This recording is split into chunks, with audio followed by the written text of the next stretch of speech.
Here we have a schematic for the brushless DC motor. So we have the input power. Here's a TVS dial that protects the inductive noise from the motor. So the TVS is a bidirectional one. So when the input power is higher than ground, the lower the lower dial is gonna be reverse biased, and then when the input power is negative, then the top one will be reverse biased. That way it protects the inductive inductive noise from the motor to the power line. And here we have a reverse polarity protection. This is N-channel MOSFET. So N-channel MOSFET requires a positive gate to source voltage to turn it on. So pretty much right here we have a 3 Zener diode. Each one is 5.6 volts. So add up to 16.8. So you prevent the gate voltage from exceeding 16.8. The data sheet is about 20 volts. And then when this is in the reverse polarity mode, this transistor will be off, because if they plug in backwards, this source will be higher than the gate. So you have a negative gate to source voltage. It prevents the MOSFET from turning on. So when it's in the right polarity, it will allow the MOSFET to turn on. So pretty much shorting between the power ground ISO to the short ground reverse, so it will be shorted. And then here we have a inductor that's also protecting from the inductive noise. And then we have the input to the regulator. This is a regulator or buck converter. It pretty much takes the input power from 12 volts, converted to 3.3 volts.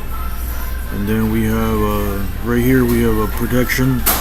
So these two are both Schottky dial. So pretty much when the V bridge is on, it prevents from the USB from turning on, because at this point it will be reverse biased for this dial. So this dial will be open. And then we have some other, this is all from the data sheet, so pretty simple. So right here we got the output of the regulator, which is 3.3 volts.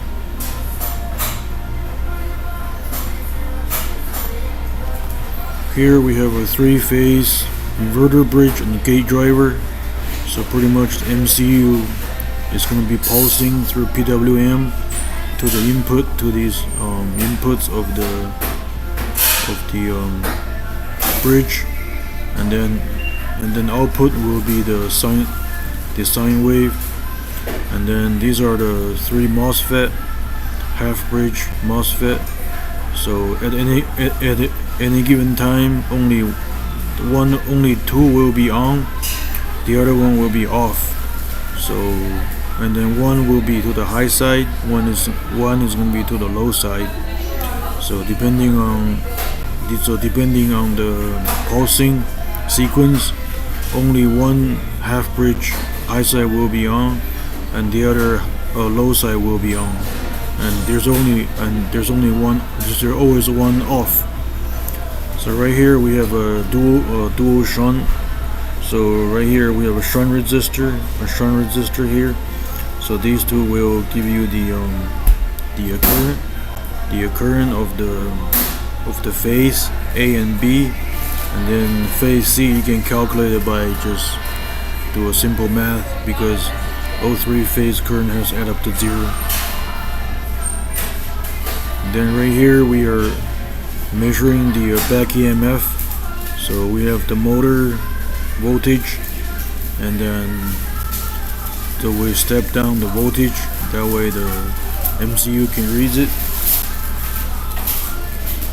And then lastly, we have the zero crossing comparator, because you have to know when to switch between the cycles to turn on the different phase ABC.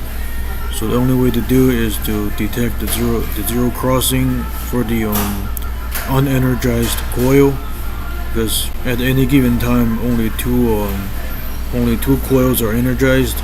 The third one is always gonna be unenergized. So then you can read the voltage as on the unenergized coil to get the back EMF. And then whenever you're crossing the neutral point, then that's where the zero crossing occurs. Then you have to switch cycles. Okay, thank you.